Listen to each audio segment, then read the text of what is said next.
L'avocat de mes parents pensait qu'il prononçait une condamnation à mort pour ma dignité lorsqu'il a glissé ce seul dossier de Manille sur la table en acajou. 2 ans de silence absolu. 2 ans à être effacé, calomnié et étiqueté mentalement instable par ma propre chair et mon sang. Et tout se résumait à un seul morceau de papier. L'avocate s'est assis en arrière, l'expression grave, attendant que je m'effondre ou que je mendie. Mais alors que mes yeux scrutaient les termes juridiques, un son s'échappa de ma gorge auquel il ne s'attendait certainement pas. Je n'ai pas pleuré. Je n'ai pas crié. J'ai éclaté de rire si fort que l'avocat a sauté sur son siège, son visage pâlissant, alors qu'il demandait nerveusement si j'allais bien. Ils pensaient qu'ils avaient enfin trouvé un moyen de me détruire. Mais ils venaient de me donner la victoire ultime. Suivez mon histoire jusqu'à la fin pour voir comment les tables ont tourné. Je m'appelle Chloé et à 26 ans, j'ai finalement appris que le sang ne fait pas de vous une famille. Cela vous rend simplement liés. Aussi loin que je me souvienne, mon ménage fonctionnait selon une règle stricte non écrite. Ma sœur, Vanessa, était une princesse royale qui ne pouvait pas faire de mal. Et j'étais la travailleuse saisonnière qui n'existait que pour servir sa cour. Si Vanessa voulait la plus grande chambre, c'était la sienne. Si elle a écrasé sa voiture, nos parents lui ont acheté une berline de luxe flambant neuve le lendemain matin, tout en blâmant les feux de circulation. Mais mon point de rupture, le moment où l'illusion s'est complètement brisée, s'est produit le jour de mon diplôme universitaire. J'avais travaillé tard le soir pendant 4 années consécutives pour obtenir le meilleur diplôme de ma classe avec un diplôme en finance. Le matin de la cérémonie, ma casquette et ma robe ont été pressées et 2 sièges ont été réservés à mes parents. 1 heure avant l'événement, ma mère m'a appelée. Sa voix ne portait pas une once de regret alors qu'elle disait Chloé, chérie, on ne peut pas y arriver. Vanessa a oublié de réserver son vol pour son week-end à Cabo, alors ton père et moi devons la conduire à l'aéroport à 3 heures de route. Ils ont sauté la plus grande étape de ma jeune vie pour servir de service de navette aéroport pour les vacances de ma sœur. Quand j'ai rencontré Mark, un ingénieur en mécanique brillant et travailleur qui m'aimait exactement pour qui j'étais, j'ai pensé que mes parents pourraient enfin montrer un peu de respect. Au lieu de cela, lors de notre premier dîner en famille, mon père a regardé les antécédents modestes de Mark et l'a ouvertement qualifié de déclassement financier, affirmant que je jetais ma vie sur un paysan. C'était la goutte d'eau qui a fait déborder le vase. J'ai regardé mes parents, j'ai regardé le sourire béat de Vanessa et j'ai réalisé que j'avais complètement terminé. Ce dîner était le moment exact où je me suis choisie plutôt que les gens qui étaient censés m'aimer. J'ai pris la main de Mark, je suis sortie de ce restaurant et j'ai bloqué chacun de leurs numéros de téléphone avant même d'atteindre la voiture. Je suis allée complètement sans contact. Pas de texte, pas de visite de vacances, pas de mise à jour de la vie. J'avais besoin de paix. Et plus que cela, j'avais besoin de protéger mon nouveau mariage de leur poison. Mais mes parents et Vanessa ne pouvaient pas supporter de perdre le contrôle de moi. Pour justifier ma disparition soudaine au reste du monde, ils ont lancé une campagne de diffamation vicieuse et calculée. En quelques semaines, des rumeurs ont commencé à me parvenir par l'intermédiaire de cousins éloignés et de vieux amis d'enfance. Ma mère avait appelé tout le monde dans notre cercle social élargi, pleurant des larmes de qualité professionnelle, affirmant que j'avais souffert d'une grave dépression émotionnelle. Ils ont dit aux tantes, aux oncles et même à nos vieux voisins que j'étais devenue mentalement instable, complètement détachée de la réalité et que Mark était un manipulateur opportuniste qui me tenait en otage de ma famille aimante. C'était une masterclass sur la guerre psychologique. Ils se sont peints comme les parents en deuil et au cœur brisé face à une fille folle. Tout cela pour protéger leur image publique sans faille. Pendant 2 longues années, le silence de ma faim était absolu, mais le poids émotionnel était stupéfiant. Chaque jour férié qui passait me rappelait que ma propre chair et mon sang préféraient détruire ma réputation plutôt que de se regarder dans le miroir et d'admettre leur propre cruauté. J'ai passé 24 mois à construire une belle vie tranquille avec Mark, ignorant complètement que leurs mensonges étaient sur le point de les rattraper. 2 ans de silence absolu peuvent faire des merveilles pour votre tranquillité d'esprit. Mark et moi avions construit une vie stable et prospère. et le souvenir du comportement toxique de ma famille avait finalement commencé à s'estomper en bruit de fond. Mais ensuite, un mardi matin pluvieux, la barrière que j'avais construite entre mon passé et mon présent a été violemment brisée. J'ai reçu une livraison officielle à mon bureau, une assignation légale d'un avocat de défense d'entreprise de haut niveau nommé Arthur Vance. La lettre indiquait, en termes froids et non négociables, qu'il représentait mon père et nécessitait une réunion urgente en personne concernant un document successoral critique qui exigeait ma signature immédiate. L'anxiété m'a frappée comme un coup physique. Après 24 mois de mort pour eux, pourquoi un avocat d'entreprise me traquait-il soudainement? Mon esprit a couru à travers toutes les terribles possibilités. Essayait-il de me poursuivre en justice?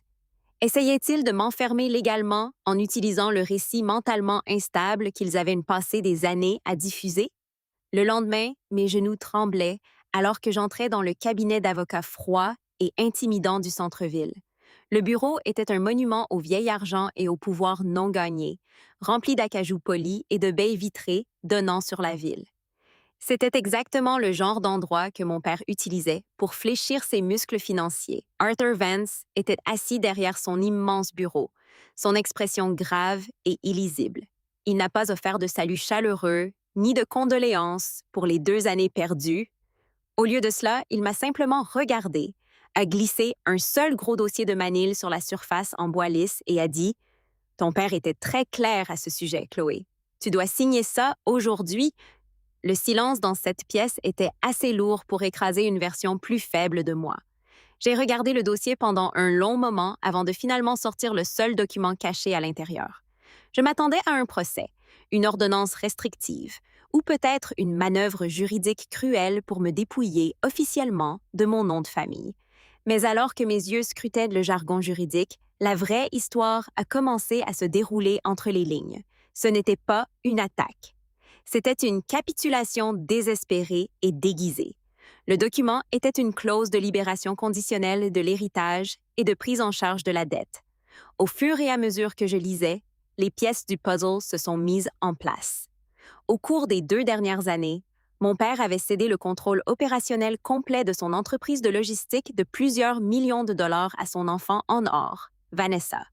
Comme on pouvait s'y attendre, sa gestion imprudente, ses dépenses personnelles somptueuses sur la carte de crédit de l'entreprise et son manque absolu de sens des affaires avaient conduit l'Empire droit dans un mur de briques.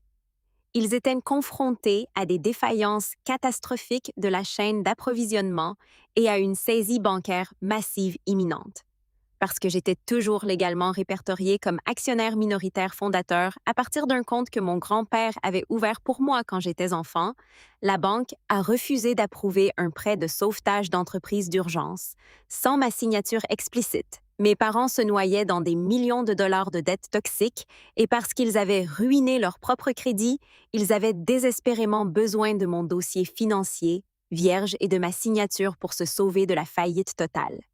Le document stipulait essentiellement que si je cédais mes droits et assumais la corresponsabilité du nouveau prêt d'entreprise, il me promettrait une infime fraction insultante de l'héritage futur une fois le récupéré. Ils étaient entièrement piégés par leur propre arrogance, et je détenais la seule clé de leur survie.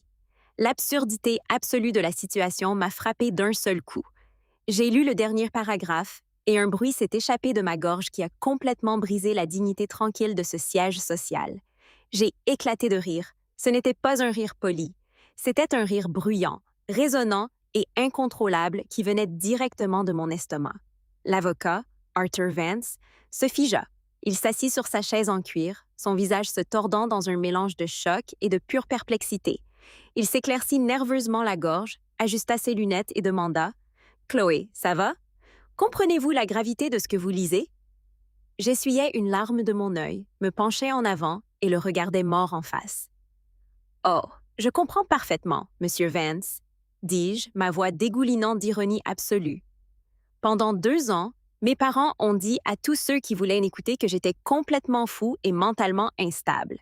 Et maintenant, tout leur empire de plusieurs millions de dollars s'effondre à cause de leur enfant préféré, et vers qui rampent-ils? Ils envoient un avocat hors de prix pour mendier la signature de leur fille folle. L'avocat a ouvert la bouche pour parler, mais aucun mot n'est sorti. Sa façade confiante et intimidante s'est complètement dissoute lorsqu'il a réalisé que je n'étais pas la fille faible et désespérée que mon père lui avait décrite. La panique derrière cette réunion urgente est devenue limpide. Ils ne voulaient pas me ramener dans la famille. Ils voulaient m'utiliser comme bouclier humain pour absorber leur ruine financière. Ils pensaient pouvoir manipuler ma culpabilité, mais leur cupidité les avait finalement rendus stupides. L'avocate était assis figé alors que je glissais le document non signé sur la table en acajou. Il s'attendait à ce que je me déconnecte par peur ou que je parte en colère, mais ils ont complètement oublié que j'étais le meilleur de ma classe en finance. Je n'allais pas simplement m'éloigner et les laisser trouver une autre échappatoire. Grâce aux compétences techniques pointues de Mark, nous avions passé les 2 dernières années à surveiller tranquillement les registres financiers publics. Et je savais exactement à quel point l'entreprise de mon père avait sombré.